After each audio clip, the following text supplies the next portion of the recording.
The video you are about to watch involves portions of a treadmill analysis of my friend Steven. Steven is one of the top age group triathletes in the world, but has been dealing with recalcitrant Achilles tendon issues on the left side.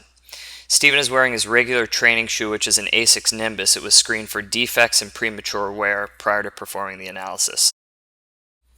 It's readily apparent from this posterior view at ground level that Steven's left foot is turned out or externally rotated to a greater degree relative to his right.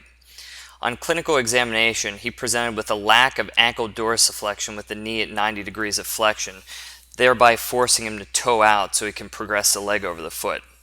Steven also exhibits hypomobility with posterior glide at the talocrural joint, but does have greater than 40 degrees of great toe dorsiflexion.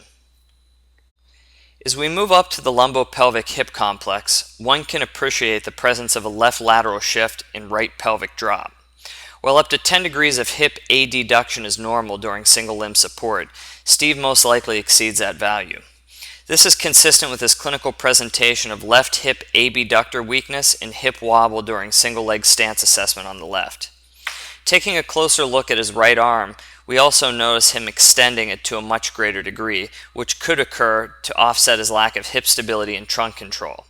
It should also be mentioned that Steve has also dealt with left hip and low back issues in addition to right shoulder issues over the past year.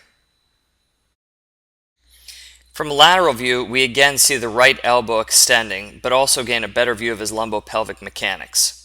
Steve could definitely improve upon his ability to stabilize his low back to allow for more effective hip extension, as he currently has a tendency to fall into excessive anterior pelvic tilt and winds up overextending his lumbar spine. In getting back to his Achilles tendinopathy, the standard of care would be to initiate the Alfredsson eccentric training calf protocol. Steven, however, already attempted but was unsuccessful at improving his condition through this approach. This should come as no surprise though, because this is a classic case of regional interdependence whereby we have to treat the athlete's impairments from head to toe.